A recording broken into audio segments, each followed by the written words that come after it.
Aujourd'hui, nous sommes en phase d'abattage de différents sujets de peupliers noirs qui bordent cette route départementale. Nous avons de programmer l'abattage de 9 sujets. Au total, nous en comptons 35 qui seront abattus d'ici le printemps prochain. Nous avons aussi diagnostiqué donc l'apparition de cavités en base d'étrons de certains sujets de pourrissement intérieur.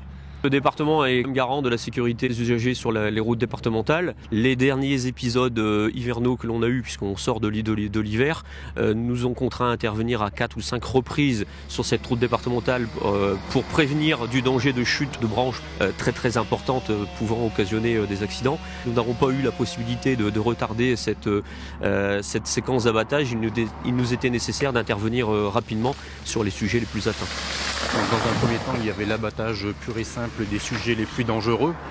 Désormais, nous allons tomber sur des sujets un peu plus compliqués, donc avec des lignes aériennes.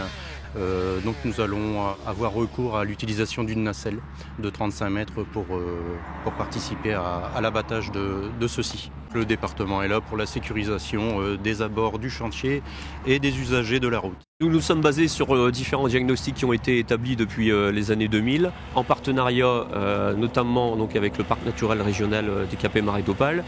Le parc naturel des Capets Marais d'Opale, depuis plusieurs années, favorise le développement de la filière bois énergie. Donc la filière bois énergie, qu'est-ce que c'est? C'est des usagers du bois énergie, donc des communes, ça peut être aussi des agriculteurs ou des entreprises qui ont une chaudière et qui s'approvisionnent en bois énergie.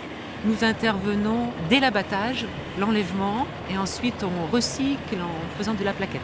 Ça nous permet de faire soit du paillage pour les sentiers, les collectivités, les particuliers, ou alors de la plaquette pour les chaudières, pour alimenter les chaudières. Le déchet est valorisé, c'est-à-dire qu'il est entré en tant que déchet et il sort en tant que produit. Et sur la plateforme, rien ne sort en tant que déchet. Évidemment, suite à l'abattage de ces arbres, on ne va pas rester sans rien faire.